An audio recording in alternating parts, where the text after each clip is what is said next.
Nevadí vám, obyvateľia mesta Bratislavy, ako sa hospodári s vašim majetkom a ako sa zhodnocuje majetok mesta? Hovoríme o Pistoriho paláci v pôsobnosti Starého mesta, kde za rok je nájom na úrovni 996 eur za celý rok.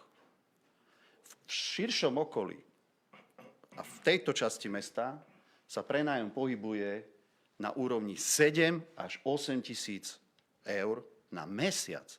Nie na rok, na mesiac. Čiže, ak to dám do porovnania s mesačným nájmom za Pistoriho palác zo strany projektu Fórum, tak je to 83 eur.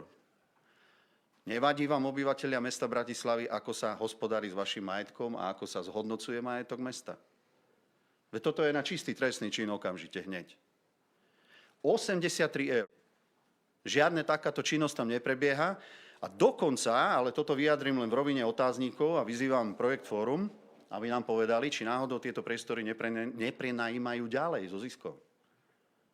Ja som veľmi zvedavý, či toto je hoax alebo kačica, alebo je to relevantná informácia, že oni dostali takýto super prenájom, ktorý ináč teda za mesiac stojí 7-8 tisíc eur na takéto priestory, za 83 eur, takže čo s tým?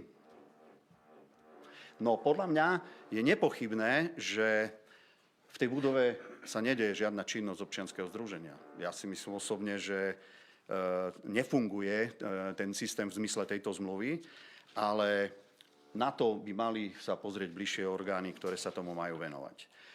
Len kto to všetko prenajíma a kto takéto výhodné zmluvy uzatvára? No samozrejme, že v tomto prípade to zrejme bola mestská časť, Bratislava Staré mesto, kde mimochodom sedí v zastupiteľstve aj poslankyňa Národnej rady, ale poslankyňa z Progresívneho Slovenska, pani Kleiner. A ja tým nechcem nič povedať, že to je priamo prepojené, ale nepochybujem, že ako bojovníčka proti korupcii a k tomu hospodáreniu efektívnemu s našimi prostriedkami alebo s prostriedkami mesta Bratislava by mala postaviť sa na zastupiteľstve a povedať, toto nie je možné, nebláznite. Takto vystupuje Progresívne Slovensko. My nemôžeme takto hrubo podhodnotiť prenájom pre projekt Fórum.